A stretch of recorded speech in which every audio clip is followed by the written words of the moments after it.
Well, good evening, everybody, and welcome back to tonight's stream.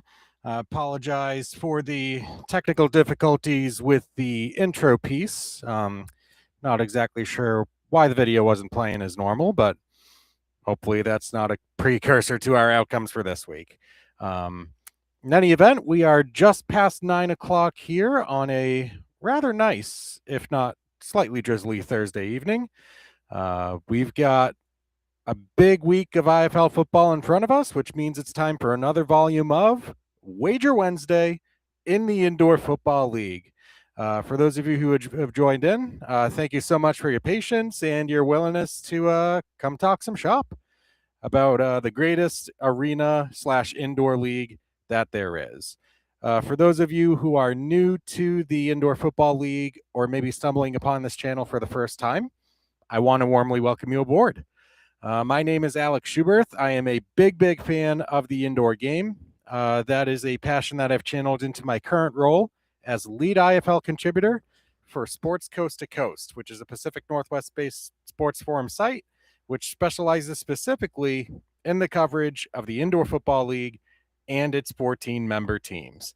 Each week, our staff brings you up-to-date team rosters, game previews, game recaps, breaking news as it develops, along with all the other news that you would need to get your fill on the great goings-on of this amazing league. So if you have not yet heard of it, it is Sports Coast to Coast. It is a fantastic source to get a nice helping of knowledge, both past and present, about the league. So I've linked that below in the description. There you will also find the written version of my Wager Wednesday piece. So if you click on that link, navigate to Indoor Football League, you'll see a lot of my content there as well. I'm also over on X, so give me a follow there. You'll see some updates and commentary as things unfold on the 50-yard turf as we gear up for what should be an exciting close to the regular season. Hard to believe that we're already saying that, given that it feels like the season started just yesterday. But in any event, we'll switch around the view here a little bit, but we are here. It is week 15 of 20 in this 2026 IFL season. Teams have played anywhere between, I believe, 10 and 12 games up to this point in the season. So, like we said, it's going to be a very fierce final push to the finish. Let's get going. Week 14. I'm not going to lie, this one was super rough as far as the predictive metrics, but we did have a fantastic, entertaining, quality product in the IFL, as we always do. We had titanic clashes of first versus second place teams in conferences. We had some very shocking results, including the biggest upset in the IFL betting era, which has spanned 4 years from 2023 to present. So each of those 7 games will get the full recaps that they truly deserve in just a couple moments' time. We will add all of those results and figure out how they fit within our population of results so far. We'll look at things team by team, bet type by bet type, and we'll continue to try to pinpoint some trends here that should help propel us to greater prosperity than we have been throughout the first 14 weeks of the season. So some very thoughtful reflection and action thereof, certainly on the card for today, but also on the card for this week, 6 more games. We'll have a Friday game, 3 on Saturday and 2 on Sunday, while Green Bay and Quad City get to enjoy a nice bye week. Good timing for both teams on that front. So we will go through each of those 6 games in detail, highlight the players and trends of note, come up with some picks, and we'll wrap up our night with a 3-leg parlay, which, man, the way that last week's ended, I thought we had the back-to-back, but was not to be. So we'll talk through all of that once we finalize our week results here. So week 14, as you can see, purely from a predictive lens, an absolute bloodbath. And that unfortunate trend started with the game between Jacksonville and Green Bay. This was number 1 versus number 2 in the Eastern Conference, respectively. Very much looking like it could be a preview of the Eastern Conference final. Now, if this game gets held in Green Bay, the Blizzard are going to show strong. And Friday's game was no different. Just within the first 2 quarters, we had Green Bay's defense setting the tone with an early defensive stand, and the special teams reciprocating that with a bar ball kickoff recovery, and that helped pace Green Bay out to a 21-point lead late in the first half. Now, Jacksonville, there's a reason why they had entered this game with a record of 9-1. They did not quit.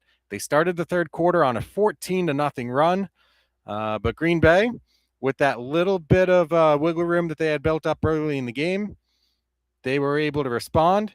They end up getting themselves a strong 13 or 14-0 run.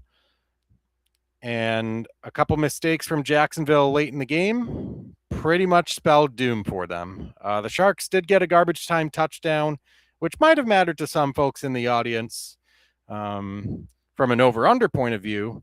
But for our Sharks money line bet, it comes up empty as Green Bay pulls off a 54-45 win, and that sets the Blizzard now with that 10-2 record. They become the first team in the IFL to clinch a playoff spot, as a matter of fact, whereas the Jacksonville Sharks may have to wait another week to earn that distinction. So Green Bay now a game up on Jacksonville with temporary hold of the tiebreaker before these two teams clash again down in Duval County on the season's final day.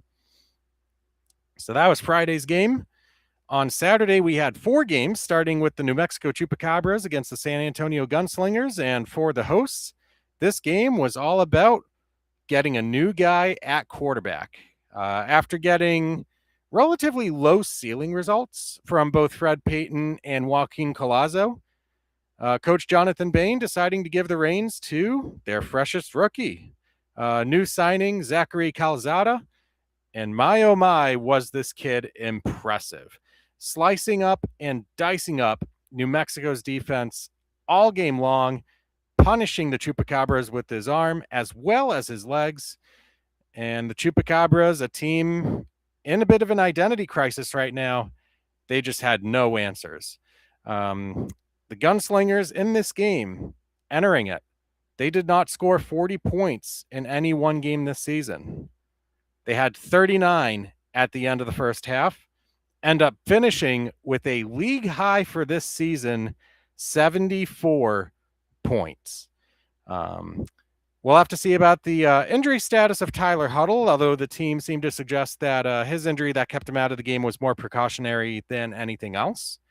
But yeah, the Gunslingers, they needed a win, and they got one of historic proportions. Largest victory in an IFL game in at least the past 5 years. First team in IFL betting history to make an over-under total all by themselves. And all that was possible thanks to a 74-18 win. It sends New Mexico tumbling down to 1-10. San Antonio staying in that hunt for the 4th and final playoff spot in the Western Conference with a record of 4-7 heading into next week.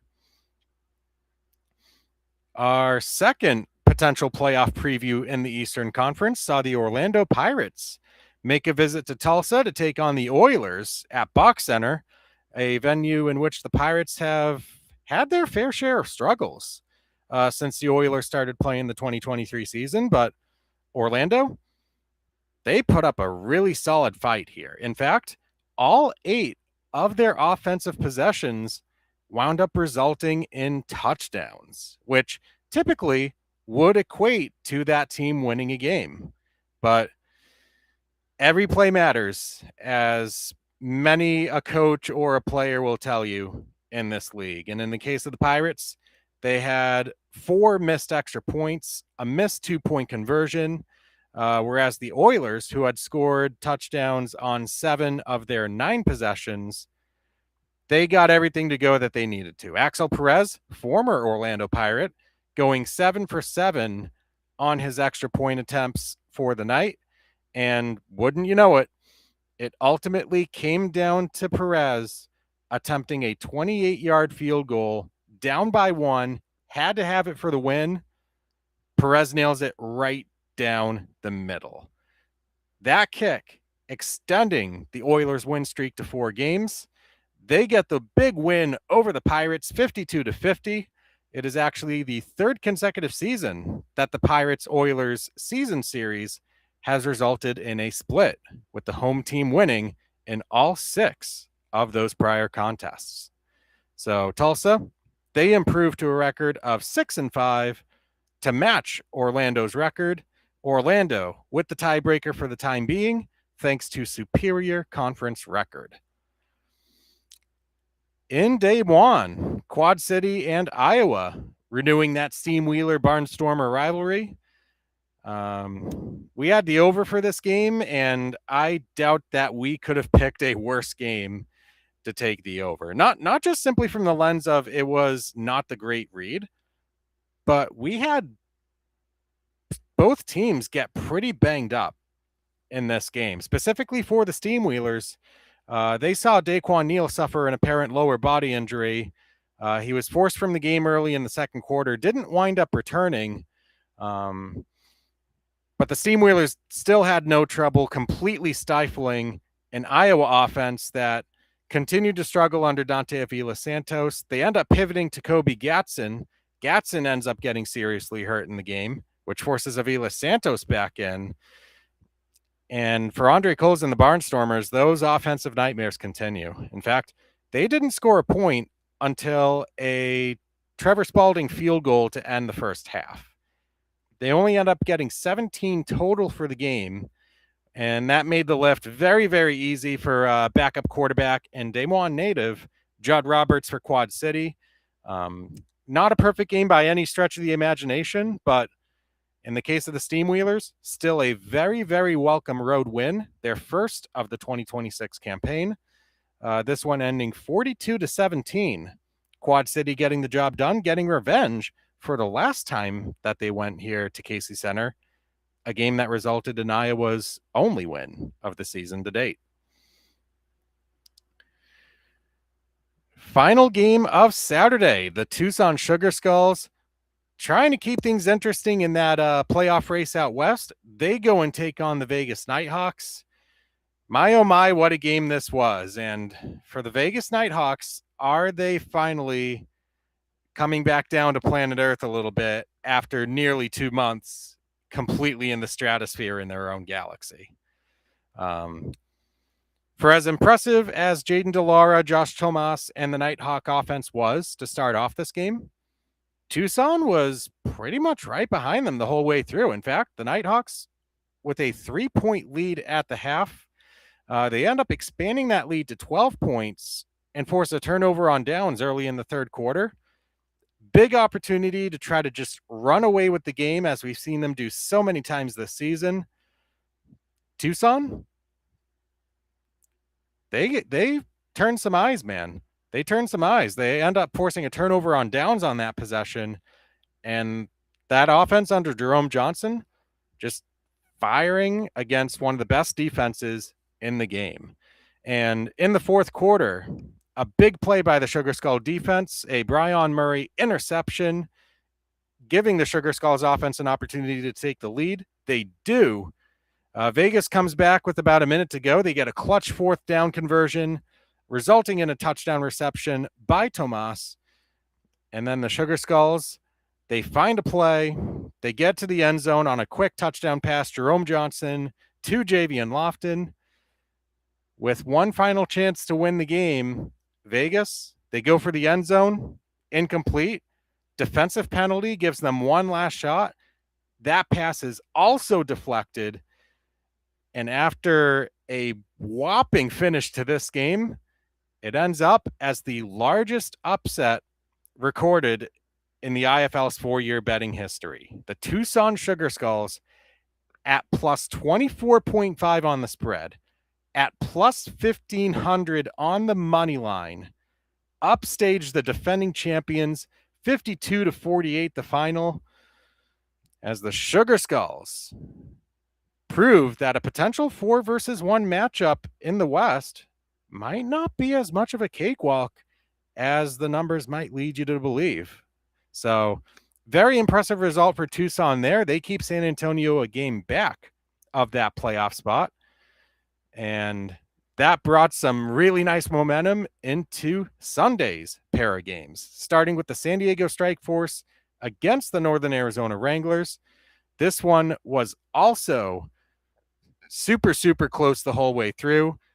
San Diego getting the upper hand early in a game that started out slow, but did get a bunch of points inside the final minute of the second half, or in the first half, I should say.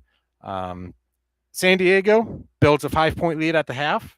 They get the kickoff to start the third quarter. And that's when San Diego and Northern Arizona trade touchdown for touchdown until a Wrangler defensive stand, missed field goal by Ernesto Lacayo, gives them the ball down 7 with about 6 minutes to go, an opportunity to tie or take the lead. Unfortunately for the hosts, Anthony Garrett throws an immediate interception. It's picked off by Caleb Street. He takes it deep into Wrangler territory. The Strike Force finished it off with a run by Eddie Vander, who made his return to the field with 4 touchdowns on the game.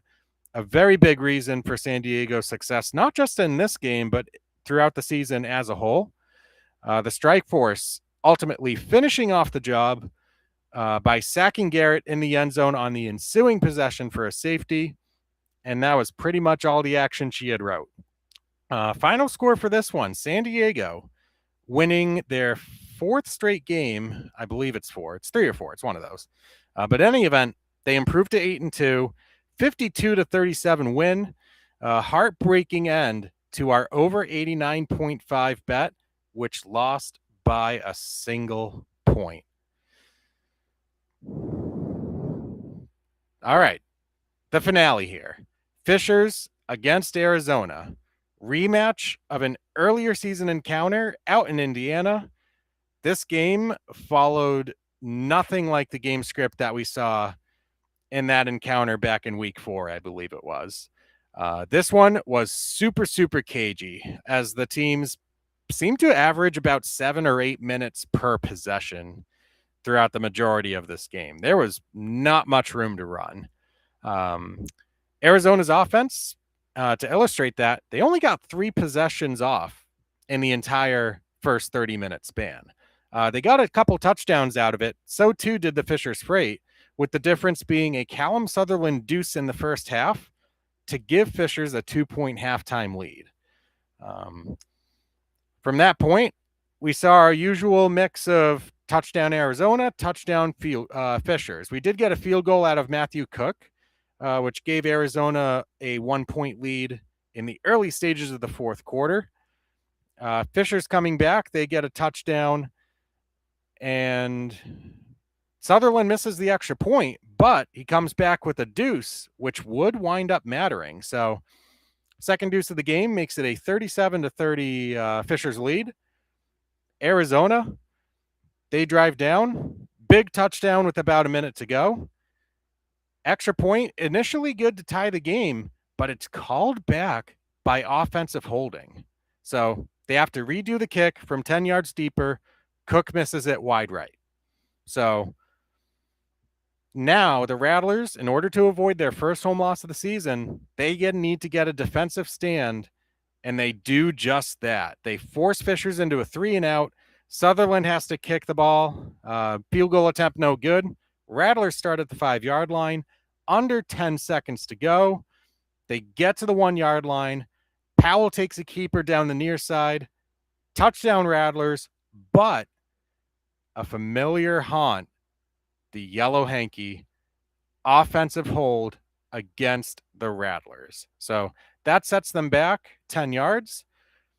They do, I believe, 2 more plays into the end zone, which neither of them convert. So they trot out Cook to try to win the game with a field goal as time expired.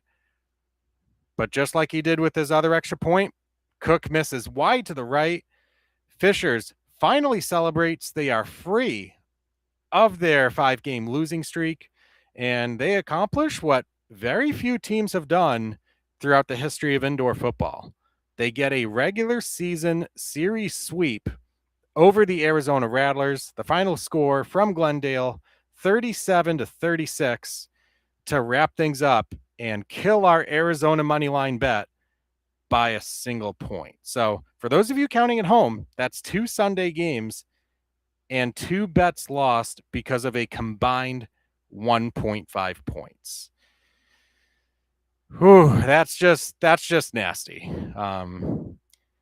Obviously, not much more can be said than that. I mean, this is a point in the season where, looking strictly at our preseason goals, any hope of profitability is pretty much shot unless we take some real flyers on some underdogs on the money line, which could be valuable to do given what historic averages have been for underdogs winning and what we've seen so far this year, which is pretty considerably below what we're used to seeing as far as underdog outright winning and upset specials go. But to illustrate this point, in a world where we had gone Tucson on the money line, we had taken that crazy route, gone off the rails of the crazy train, and made that bet at plus 1,500, we would be at a net gain right now for the season.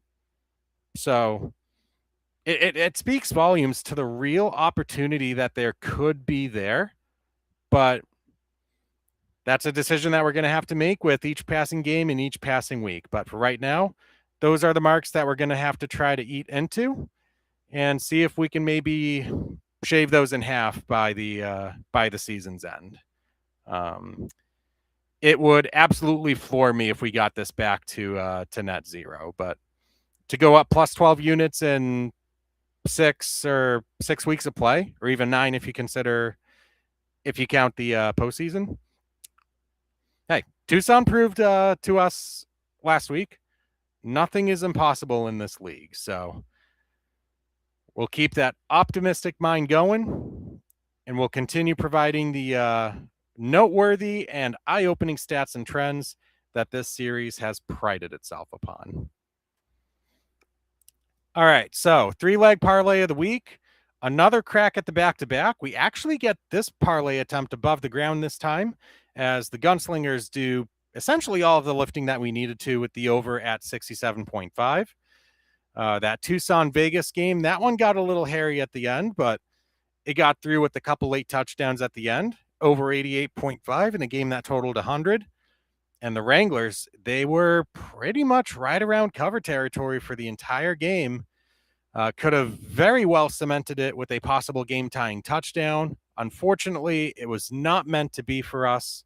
Last shot at the backdoor cover resulted in a safety for San Diego, which provided the double whammy of also leaving us short by the hook, which, I'll be honest with you guys, I thought the over was 88.5 in that.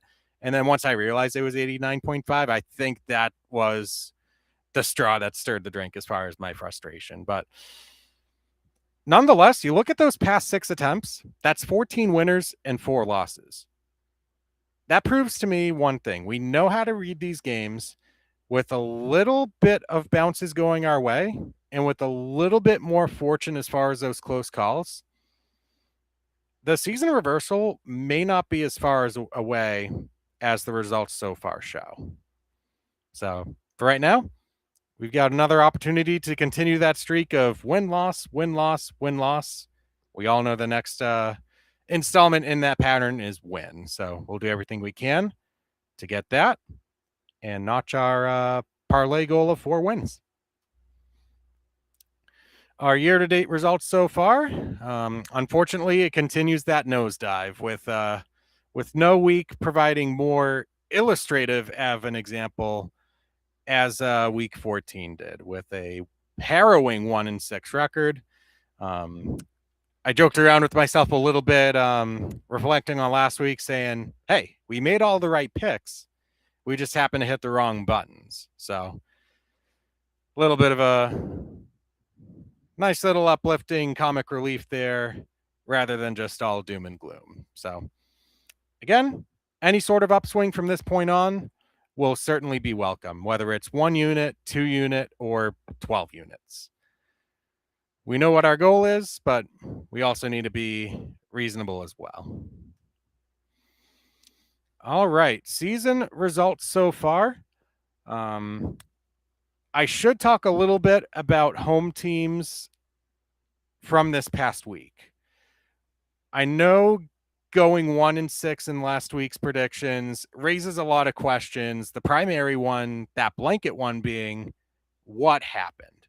Well, this past week was kind of the antithesis to what our season trends have been so far. For a bet type that's been converting at almost 2/3 of the time, if you look at that against the spread number, we only had 2 of the 7 home teams cover their respective spreads in last week's series of action, and more road teams won than home teams.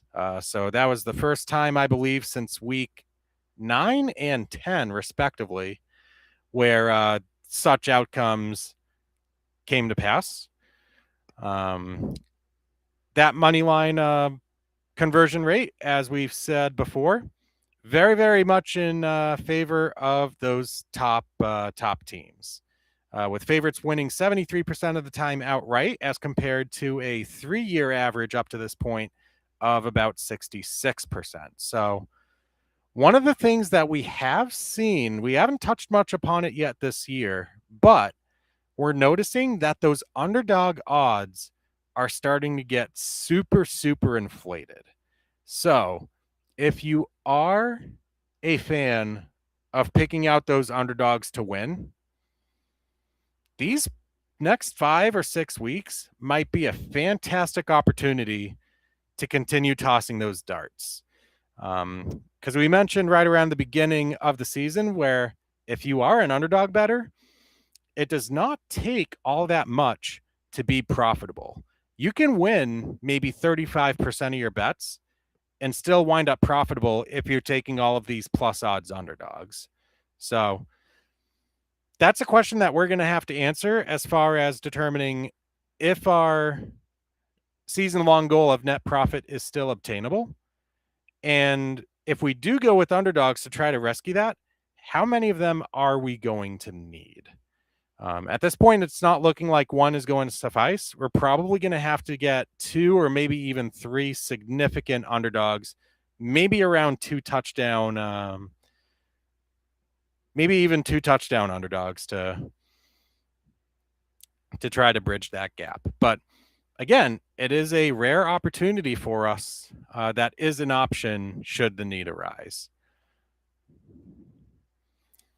All right, here are our team results so far. And again, we can see exactly the power that one single game can have on some of these metrics.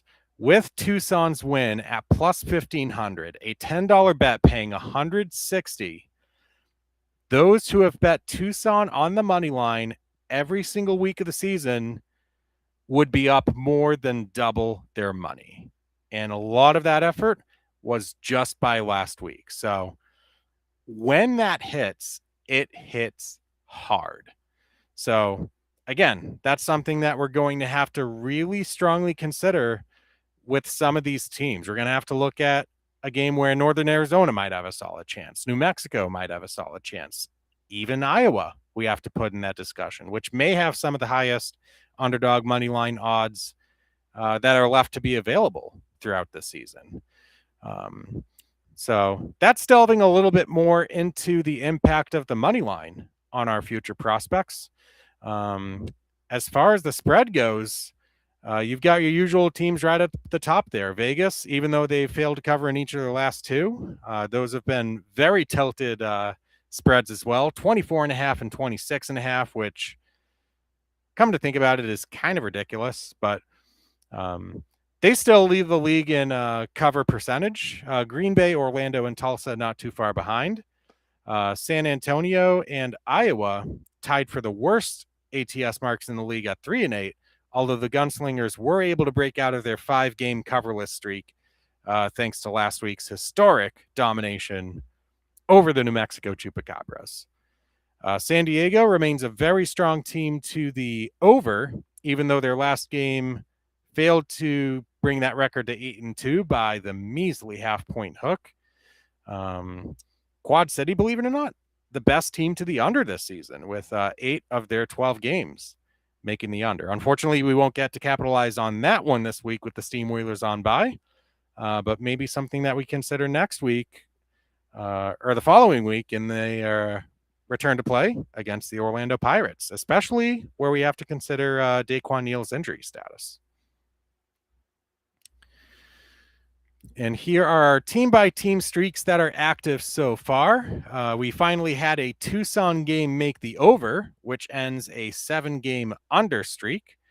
Among those over-under streaks that are still alive, though, Tulsa, 4-0 to the over in each of the last 4 games. That includes a stretch where the Oilers have scored 45 points in each of those 4 games. The Vegas Nighthawks, also very hot to the over thus far, 3-0 in their last 3. On the spread front, we've got Tucson red hot. They've won 3 in a row and covered in 4 straight, whereas the Iowa Barnstormers, amidst all of their injury woes, they have been on the wrong side of the spread in each of the last 3 games. And before we get to our disclaimers, here's our team-by-team record for our bets this season. Unfortunately, with only 1 win last week, we were only able to do so much in terms of bringing all of these closer to where we want them to be. The most harrowing team right there, the Fisher's Freight. We're already at 9 betting losses for the season, meaning that we need to go a perfect 4-0 in their games just to make it to 7-9. Teams on the cusp of meeting Fishers as those teams that are giving me the most puzzling, confusing time so far: the Northern Arizona Wranglers, the Jacksonville Sharks, and the Tulsa Oilers, each of whom have one of those bet types there where I just cannot figure it out. 0-6 on Northern Arizona over-unders, 0-4 on Jacksonville spreads, 0-3 on Tulsa spreads. I would love nothing more than to see each of these bet types by team get at least 1 win under the belt, but we have to pick and choose our opportune times to try to get those to go. Can't fit the square in the round hole. All right. Our disclaimers tonight: the lines and odds, as always, are going to come from DraftKings Sportsbook. This is a series purely rooted in entertainment, for fun, and for education on this great game. It's not meant to be construed as gambling advice or any suggestions therein. Like we've seen, there is no such thing as a guarantee or a lock in the sports wagering world, even something at minus 10,000 odds. If you are going to place bets, please do so legally and responsibly. You must be at least 21 years of age to play in most jurisdictions. If you would like to tail or fade my selections, the latter of which would have probably made you a nice sum of money this week, I will admit. But in any event, if you are going to play, please practice safe gaming habits. That includes setting a budget in terms of both your time and your money. Risk only what you can afford to lose. If you feel like you or a loved one is maybe teetering upon problem gaming territory, there's lots of resources issued by states and by corporations of that sort online that provide assistance in that matter. ResponsibleGameplay.org is one example. HaveAGamePlan.org is another, both of which provide great resources that debunk myths, help anybody interested answer really any questions that they have surrounding how to deal with this sort of thing. So if you feel like gambling is adversely affecting your life and it's suddenly becoming something that has to be dealt with, know that you're not alone and that help is out there and assistance is out there. You've got plenty of folks out there who will support you through and through. All right, with that being said, that is our big board. Those are the half dozen games that we will be taking a closer look at, and the analysis starts now. Let's swing me back inside there. And you know what? I'm going to magnify this a little bit more. There we go. All right. We get things going tomorrow. This is a 10 o'clock Eastern kick. This is going to be on the Yahoo Sports Network. I believe it was actually Flex there. It was announced earlier this week. Was originally going to be on overnight, but it is Yahoo Sports. This is the number 1 versus the number 2 team in the Western Conference. Winner takes sole command of that top spot. The Vegas Nighthawks traveling to San Diego to take on the Strike Force. This is the first time these two teams have met since the Western Conference Championship back last August. So expect all sorts of fireworks to be had on the field, off the field, after the whistles, anything that you can imagine along those lines. From a pregame standpoint, Vegas favored by 7.5. The over-under is 97.5. The money line shows us Vegas at minus 325. San Diego, an appetizing plus 260 as the home underdog. Oh boy, if this season has been any indication, we could very well be on a crash course for a repeat Western Conference Championship for the first time since the IFL's realignment and adjustment to their playoff format starting with the 2022 season.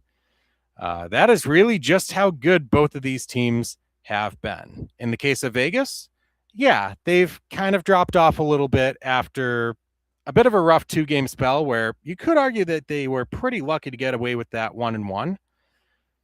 But let's be honest, this is still the highest upside team in the entire league. They proved it as part of the pretty much every win streak, every win of their 9-game win streak, with the exception of that one where they had to scrape by against Northern Arizona in early June.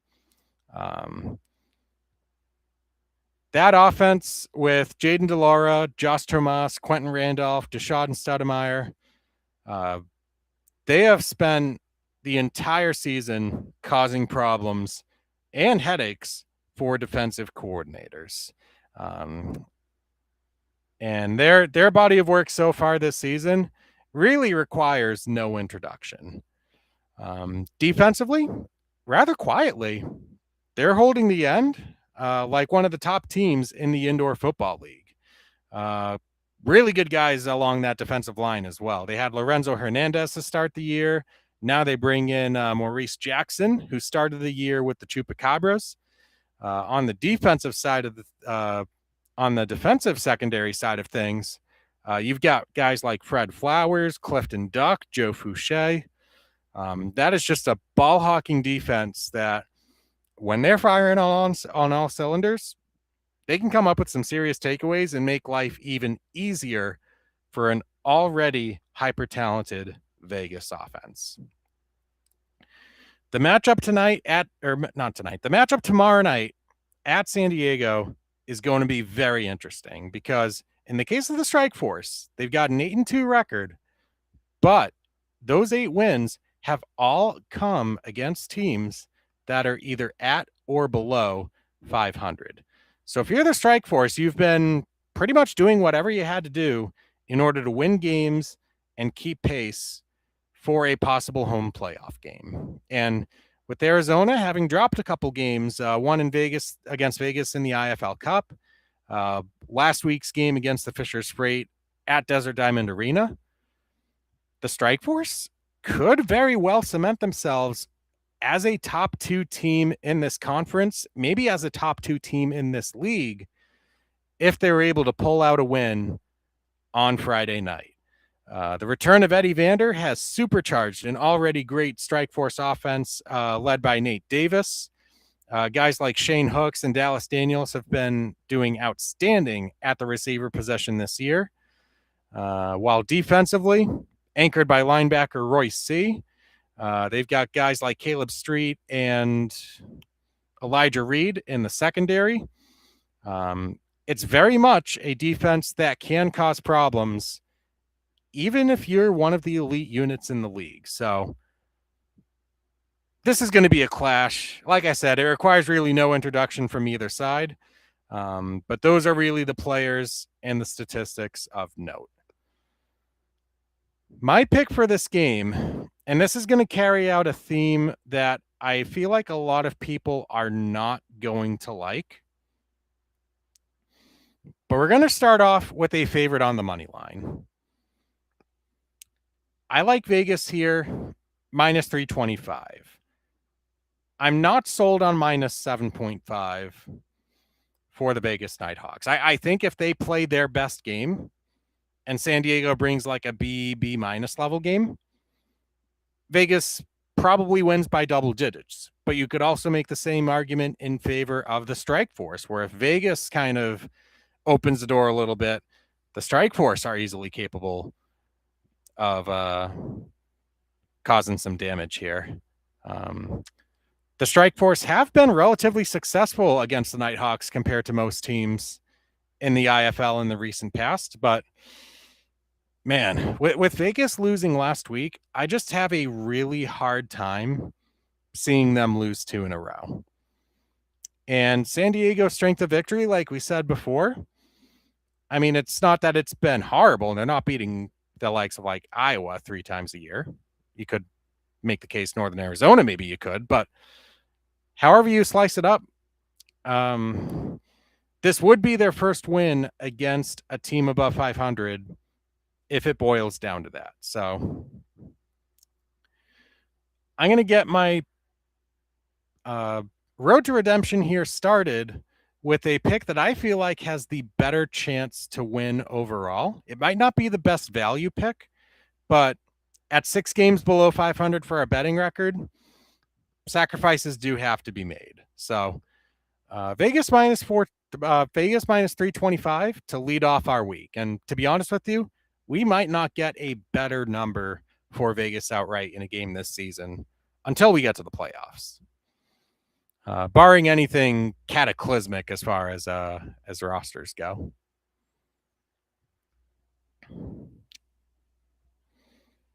I put my water over here.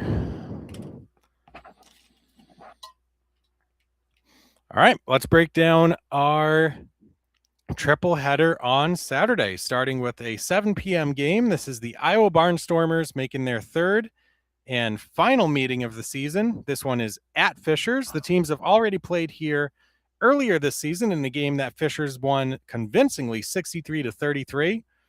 Bookies are expecting a fairly similar result here. We get, again, largest spread of the season, Iowa getting 26.5 on the road.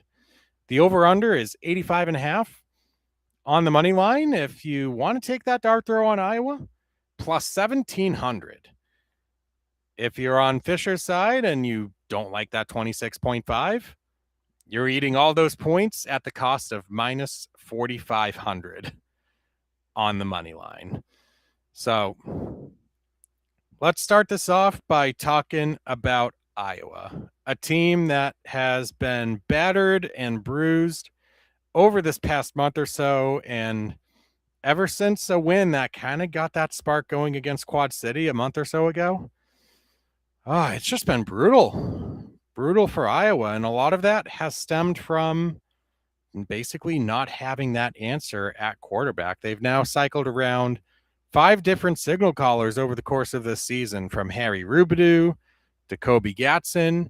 Gatson is now injured, so we're going to have to see who exactly Iowa brings in to give some sort of life to this Iowa team. Now, pure speculation here, but the Gunslingers did release Fred Payton Jr. So if Coach Andre Coles is looking for an experienced veteran to try to fill that hole, that could be an option there. So we're going to have to see how things stem out there, or if the Barnstormers continue to put their trust in Dante Avila Santos, who did have a little bit of promise as a kind of rushing and passing hybrid quarterback, but outside of that one game with, I think, 4 touchdowns that he had against Jacksonville, it was really not much there.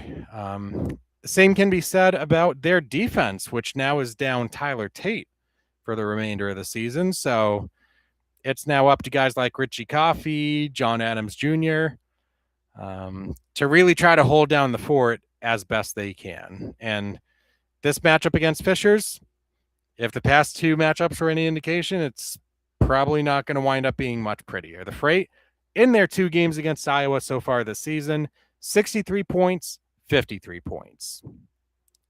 The Freight are also getting Josiah King a little bit more back into the rhythm of that 3-headed rushing attack for Fishers. I should note, they do have a bit of a hole to fill at wide receiver. Top option JT Stokes was put on season IR, I believe last weekend. So that's going to be a very, very tricky hole to fill. Existing guys in that receiving core like CJ Wyndham and Isaiah Coulter are certainly going to have to step up in that absence. And new addition Jerron McGaw might have some responsibility placed on him right off the bat to try to establish himself as that third receiving option, maybe kick return, special teamer, some capacity there. So both teams are a little bit light, although some more than others, as far as their available personnel at this point in the season. But let's get to our pick for this game. Continuing with the theme of unpopular picks, I'm chickening out. I'm going Fishers on the money line. Again, I distrust that 26.5, and this may be thinker's block, but I feel like if I go Fishers 26.5, it's going to be like Freight 43, Barnstormers 25. If I go Iowa plus 26.5, I feel like it's going to be Fishers 66, Iowa 22. There's no good read in that right now. And you could argue the very same thing for that over-under. It just depends upon at the end of the day, I feel like what you're really betting if you're going with an over-under is Fisher's team total. I think if they get above 60 points, you have a shot at that. But if they don't get above 60 points, then it gets a little bit hairy, especially considering where Iowa's offense on the road has been kind of in a rough spot. The last time that they were on the road, 7 points total against a rather underperforming Orlando Pirate defense. So to me, there's really no good pick here. So I say, let's whip out the bingo card. Let's force dab that paint dabber on that free square. Let's take a win where we can get it. Unpopular, but I am a person not built on the concept of popularity. So Fisher's the outright win. If Iowa somehow ends a 16-game road losing streak and proves me wrong, we'll have some questions to answer. We'll have some serious questions to answer. But let's move on. 8 o'clock game out in Tulsa. The Oilers are looking to extend their win streak to 5 games when they take on the San Antonio Gunslingers, a team that they have defeated now a total of 5 times in a row. So with that history on their side, Tulsa is favored by 10.5. The over-under is 75 in the hook. The money line gives us San Antonio at plus 360, Tulsa at minus 470. In the case of the Gunslingers, do they perhaps have an offensive pulse now to complement a defense that has already been in pretty prime midseason form by and large this season? With Zach Calzada under center last week, the Gunslingers put up an IFL high in points for a single game last week. 74 points, largest mark of the 2026 season so far. You're probably not going to get to that amount again, especially in a hostile road environment like this one. But, that 40-point streak, that under 40-point streak for San Antonio specifically is firmly a thing of the past. And you could argue that they might have that as their average had Calzada been with the team right from the jump. But Yeah, his insertion to the lineup, Zach Patterson at running back. And yeah, in that game against New Mexico, San Antonio did not have Deion McShane or Deion Cook, two of their best receivers on their team. They had to pivot to guys like Austin Upshaw, Derrick Rose, both of whom have had their moments this season. But, once San Antonio starts getting healthy with their receivers, they're going to have options. They really are. So certainly cannot sleep on San Antonio from this point in the season onwards. But again, it's going to be a big test against a red hot Tulsa team that has been fueled primarily by a great offense, 45 points at least in each of their past 4 games. TJ Edwards, Jerminic Smith, that combination has been lethal this season. Smith alone accounted for 4 touchdowns as part of Tulsa's last-second victory against the Orlando Pirates last week. Caleb Ramseur, the answer to the prayer at the running back position for Tulsa. They felt like they were missing a piece early in the season. They brought him in. The offense becomes really, really nicely balanced, with Ramseur getting about a dozen carries per contest, freeing up the play action, freeing up the passing game, as teams have struggled to contain the 2023 IFL MVP in the recent past here. Defensively, they still remain a bit of a mixed bag as far as their results go, but they're right about league average overall. They've got some pretty good players in the back there as well, like Tariq Bracy, Trey Harvey, both of whom have come up with some pretty big plays, some pretty clutch picks throughout the balance of the season so far, especially so during their 4-game win streak. So this is going to be the third and final installment of indoor football's equivalent of the Red River Rumble. I do have the Oilers outright winning this game in their own barn. Minus 470. And look, I know I'm starting with 3 consecutive underdogs or 3 consecutive favorites to outright win their games at rather disgusting odds.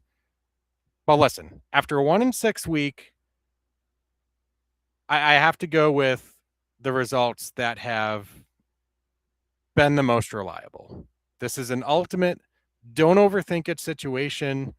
Head coach Marvin Jones has proven that he knows exactly how to play San Antonio specifically. You don't go 5-0 against the same team in a single stretch by accident. If I were to go more aggressive on a spread bet here, it would certainly be Tulsa at that minus 10.5. But again, I just don't know if I can stomach a backdoor cover right now. And I know that is not a bold nor confident mindset to take, but I will say this, come back to me whenever these bets do actually make it to the cage with a 3-0 record to start the week. We're basically maximizing our chances of doing exactly that with each of our picks so far. So let's see if Tulsa can win their 5th in a row and 6th consecutive game against the San Antonio Gunslingers to complete a 3-game series sweep for the 2nd consecutive year. The final game of Saturday will be at 10 o'clock. One of 2 in-state rivalries to be renewed this week. The Arizona Rattlers, coming off of that crushing loss at home, they now battle the red-hot Tucson Sugar Skulls, who are winners of their last 3 games, 3-0 since Jerome Johnson's Sugar Skull debut. Not much respect here, though. Tucson at home being given 15.5. The over-under 84.5. Arizona's minus 900 money line. Tucson is plus 600. Now, Arizona, yes, they had a rough game last week, but that was such a wacky game script. I think each team only had 8 possessions apiece. The game ended 37-36. Arizona would have had that game won had the officials kind of kept the yellow hankies in their pockets late, but if nothing else, they called the game consistently, and For the Rattlers, it ended up costing them a potential victory. And you know what? Even with those penalties, they had the opportunities with the kicks and didn't wind up converting on those. So I think at the end of the day, they have nobody to blame but themselves for that loss. You could also blame me as well, but that is a different discussion, a different argument for a different time. But Arizona, they're still in fine shape throughout the season. Looking ahead to these last 5-6 weeks or so, they are 7-4. They are good for third in the conference at the moment, but they are now in the spot where they are hunting down Vegas and San Diego now for that 1-2 seed pocket.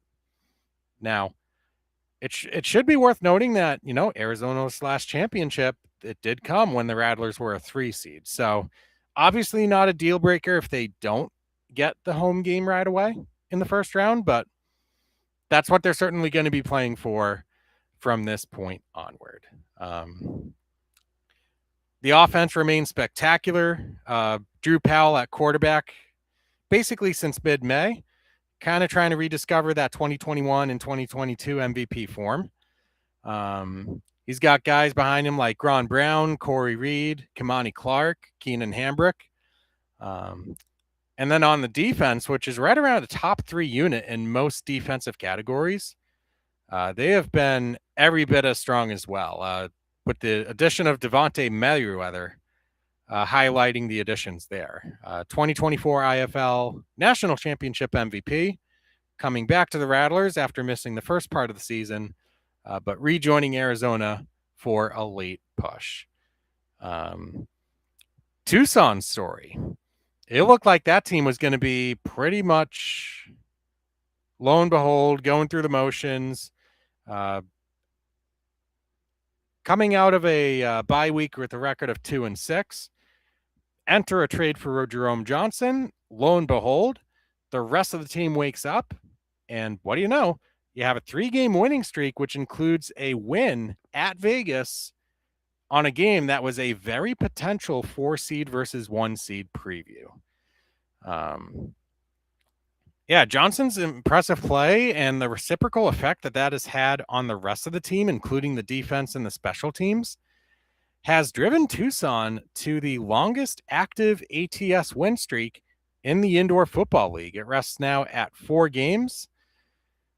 And right now, it just seems like a fool's errand to kind of think otherwise, even in a daunting matchup like this one.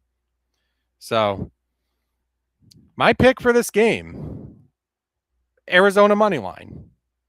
No, I'm kidding. I'm not doing that to you guys again.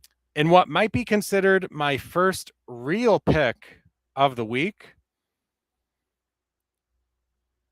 let's go home dog. Let's go with the hot team to at least give the Rattlers a little bit of a run for their money. This has been a very unusual season series in the recent past. The Sugar Skulls, after all, last year, they did take 2 of the 3 against the Arizona Rattlers, which included, I believe, 2 different fourth quarter come-from-behind victories, including a 25-point comeback, which tied the largest recorded come-from-behind victory in IFL's recorded history. The way the Sugar Skulls have gone in these past few games, like even their game at Quad City that they lost, which was the final game without Jerome Johnson available, they kept that close in a very tough environment. Quad City is no easy place to play. But even since that point, they've put up 53 points against Orlando.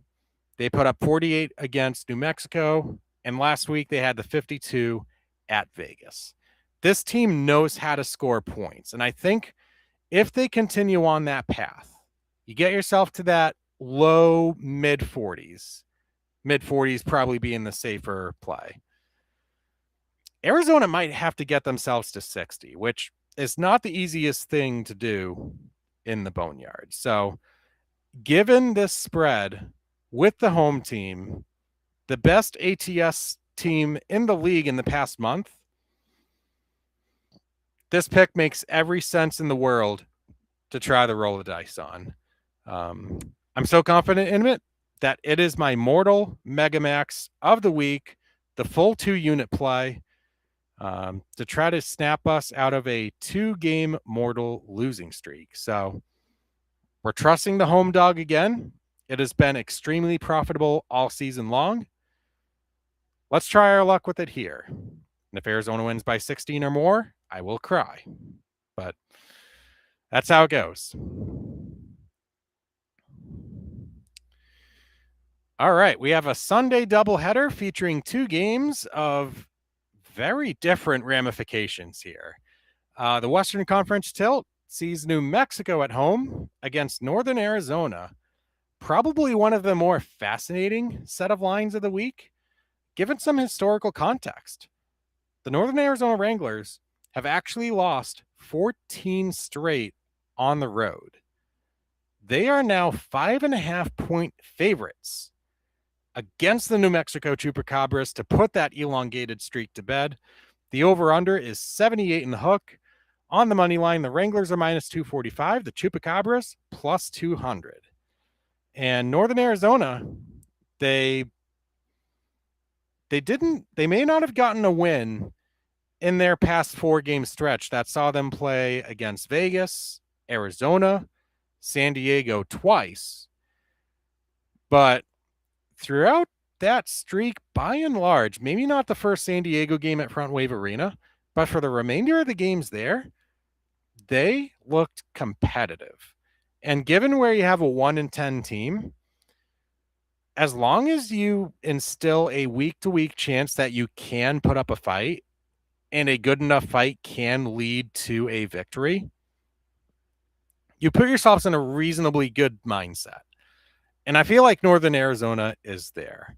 The offense has been very, very good, arguably slightly above league average for the full slate of the year, ever since Anthony Garrett debuted at quarterback in, I believe it was week 8 or 9 against the Iowa Barnstormers.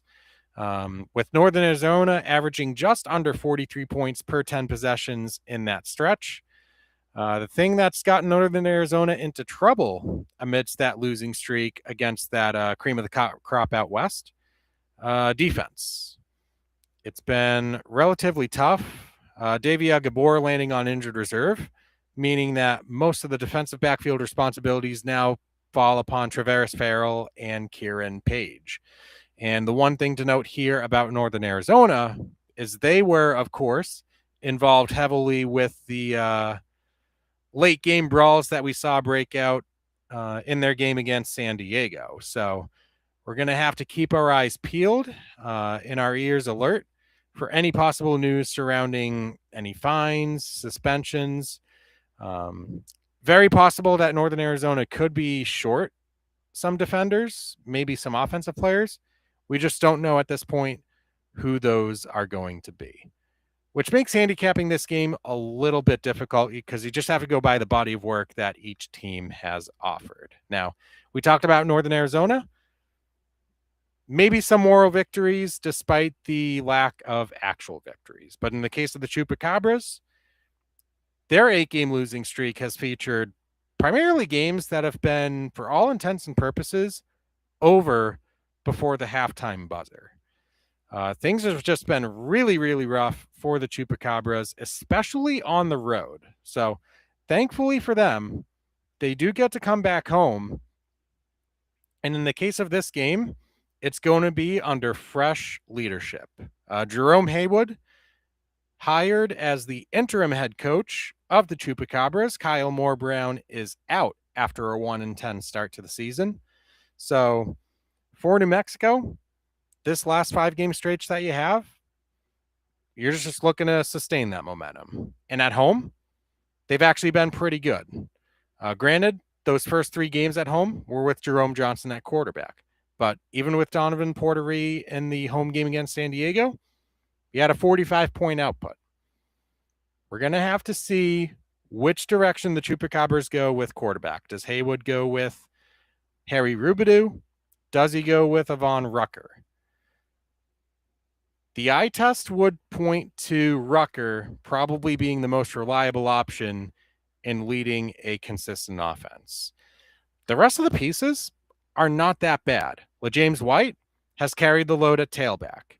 Receivers like CJ Jefferson and Damon Street have had their handful of big plays throughout the season as well when the quarterback has been able to get them the football. As far as New Mexico's defense, they come into this game pretty shorthanded as well. We had mentioned Maurice Jackson leaving the team, ends up signing with Vegas. Wesley Bowers is now on injured reserve. He could possibly miss the rest of the season as the Chupacabra's best linebacker. So guys like Greg Dent and Gleason Spreewell are going to have to continue to rise up and emerge as leaders for that unit that got diced up very badly in San Antonio last week. So long story short, this is 1-10 versus 1-10. Somebody's going to have to win. Who is it going to be? My pick for this one, it's going to lean upon the line test, the eye test. I've got the Wranglers exacting revenge. Of course, one of Northern Arizona's 10 losses this season was in this building against New Mexico. But again, very different set of circumstances, very different roster constructions. But even in that game, the Wranglers were up by 9 early, or pretty late in that game. But the Chupacabras found a second win, and Northern Arizona wasn't able to close them out. But given where both teams are in terms of their mojo, it just certainly seems that Northern Arizona has more of that it factor right now. The one argument that you could make against, and this is something that we've seen in the NFL quite a lot, is does New Mexico get that conceived fire coach boost that we've seen teams some teams in really all stages of football, not just the NFL. Do we maybe see that with a bit of a fire under the Chupacabra's tail? Again, I think it's going to be tough.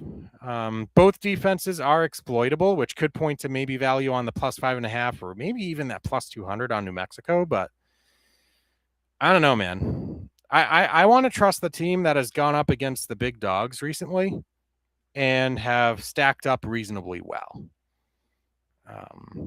So Northern Arizona at -245 is going to be my pick for that one. And we will now close things out with the single game previews with the nightcap of Sunday. The Jacksonville Sharks taking on the Orlando Pirates, who are home underdogs, 7.5 points. They are being given by the books. The over-under is 95.5. The money line gives us Jacksonville at -325 and Orlando at +260. So identical odds to what we saw earlier with Vegas and San Diego on those respectful money line propositions. Jacksonville comes into a very, very tough assignment here. They saw an 8-game losing streak come to a close on Friday night against the Green Bay Blizzard. And they're going to have to rebound quickly against an Orlando team that historically they have been fantastic at home.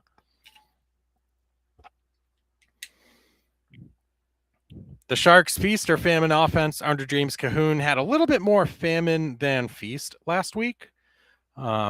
Just enough anyways to kind of put them in a hole and kind of have to alter their game script to Green Bay's liking. But even with that loss, this team remains incredibly explosive with Cahoon at quarterback, Jimmy Robinson at running back, potential revenge game for him after he played his first 2 seasons in the league with the Pirates during their time in Massachusetts.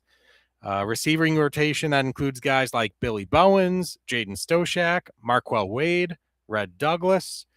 You can throw any combination of those guys out there, and Cahoon, on a good day, will continually find them.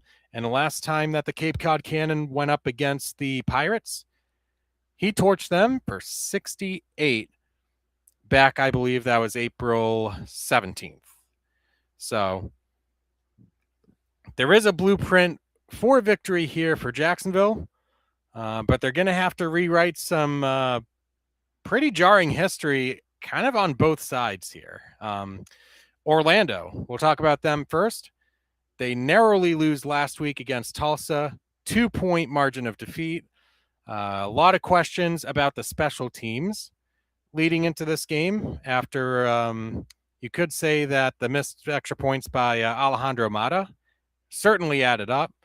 Maybe kicking themselves a little bit for letting go of Axel Perez, but roster decisions are roster decisions. You got to deal with the maximum veteran limit, some other things you got to take care of. So that's going to be an interesting decision. The Pirates, one of the most unusual teams in the league in terms of basically trotting out different combinations of players on a per game basis. It's like, yes, they have their guys on offense that are set. The offense is good. Paxton DeLaurent, Puka Williams, Thomas Owens, Naquan Murray, Teo Redding are going to pace that team. The defense and the special teams, though, have been the things that have held this team back from potentially being in a much better spot that they are. And they're still 6-5 for the balance of the season. So we're not talking about an also ran kind of team here. We're talking about an Orlando Pirate team where if enough clicks at the right time, don't forget about them as a potential candidate for an IFL championship bid. So this is going to be fantastic. This is going to be the fight for Florida. My pick for this game, and I'm so sorry to Pirates fans in advance here, given my 0-4 record in Jacksonville Sharks spread bets. I really love 7.5 here, though. I really do. For starters, we do get this above the key number of 7 in favor of the underdog. So that's one big plus for this bet. The other big ones surround some of Orlando's trends themselves. In a series that's been marred by a lot of midseason change, they've kept a few things consistent. One is their ATS record at home at the Kia Center so far this season. Perfect 4-0. The second thing, their ability to directly rebound following a loss. 4-0 against the spread in games immediately following a loss, with 3 of those wins having come outright. As home underdogs since 2023, 9-2 against the spread, with a plus 500 outright win record in that span. Moral of the story, when the Pirates are getting slighted by the books here, when they are at home as the underdogs, you don't think twice. You take them on the spread at this generous number. If you're looking for a bit of an inverse relationship as far as that argument goes, you could look at Jacksonville's record ATS as road favorites, 2-6 all time, with those only 2 covers at Northern Arizona, at Iowa. That is it. Everything else has been a super, super close game that has resulted in either a narrower than expected Shark win or a home team upset special. So I like Orlando's chances to keep this within a touchdown. I like their chances of potentially pulling off a big outright win. Given their final 5-game stretch here of the season, they're going to need a couple of wins here. They're going to need at least 1, possibly 2 of their final home games to go their way. One of which is this game against Jacksonville. The other against league best Green Bay. So Orlando knows the task at hand. There's very little wiggle room left. Look for the home team to give their crowd a show on Father's Day.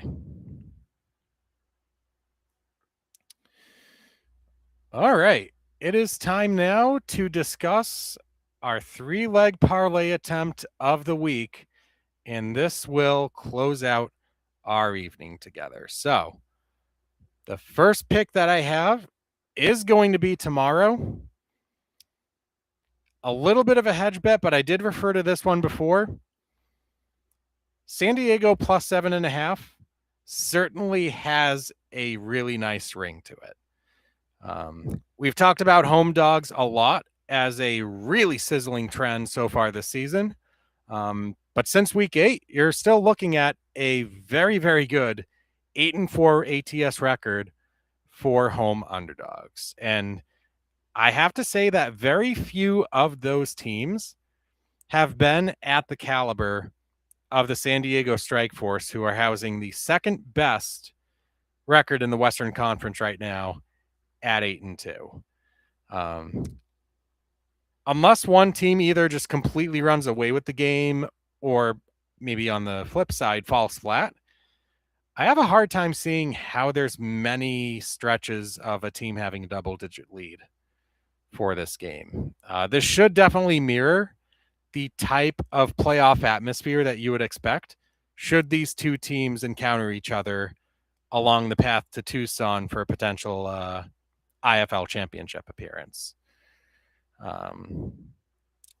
So yeah, this kind of, like I said, it hedges our bet on Vegas minus 325 a little bit as well, while keeping the avenue open for both bets to potentially win, which would actually happen in the event that the Nighthawks win by 7 points or fewer.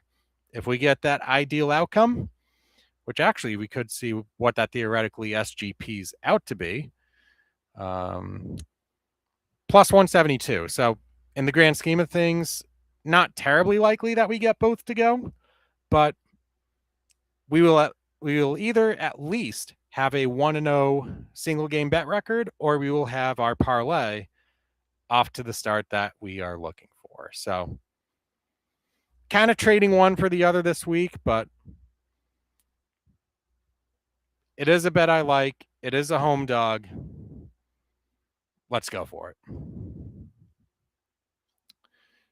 Next bet on the slip is going to center around San Antonio and Tulsa, a game for which I have the over at 75.5. Now, I mentioned Tulsa before and how they have been arguably the hottest team in the IFL with 4 consecutive wins, which I believe is the longest active streak in the IFL.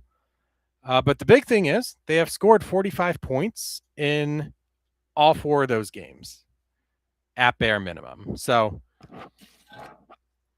I'm a firm believer that they can still reach that point. And if they do, you're looking for 30, 31 points from the San Antonio Gunslingers, which has a much, much different feel, it looked like, under Zachary Calzada in that game against New Mexico. But again, we're going to have to see that jump from playing the Chupacabras to the Oilers in a road environment. Is it too much for the rookie to handle all at once? That's really the only argument that I would have against taking the over in this scenario. But again, overs at 86.5 or lower league wide are converting at this point at 60%. I think technically 59, but we can round up for posterity. So over 75.5, San Antonio Tulsa to keep the Oilers' active over streak rolling at 5 games potentially. And the final leg will come on Sunday. Northern Arizona, New Mexico. I'm taking the over here as well. I am scared a little bit about New Mexico potentially falling off here. But the one thing that I did convince myself a little bit more of is the Chupacabras, within the small sample, have been a lot better in the friendly confines at home. And we also mentioned the possibility of getting that fire the head coach immediate boost to try to get themselves to a potential upset win. Northern Arizona's offense, I view them as a significant advantage to helping get this over to cash. And I don't believe Tingley Coliseum, if we look at it from a special teams perspective, Tingley Coliseum doesn't have that overhanging scoreboard, which opened the doors for guys like Manny Higuera and Kevin Macias, both of whom are very talented kickers in their own right, to impact the game with deuces. So that'll be something to keep an eye out for as well. But I'm going to put my faith here in an over in Tingley Coliseum, where the over is hit in all 4 of those Chupacabra home games so far this season, whereas the Wranglers would have a 5-game over streak going right now had it not been for getting hooked in San Diego last Sunday.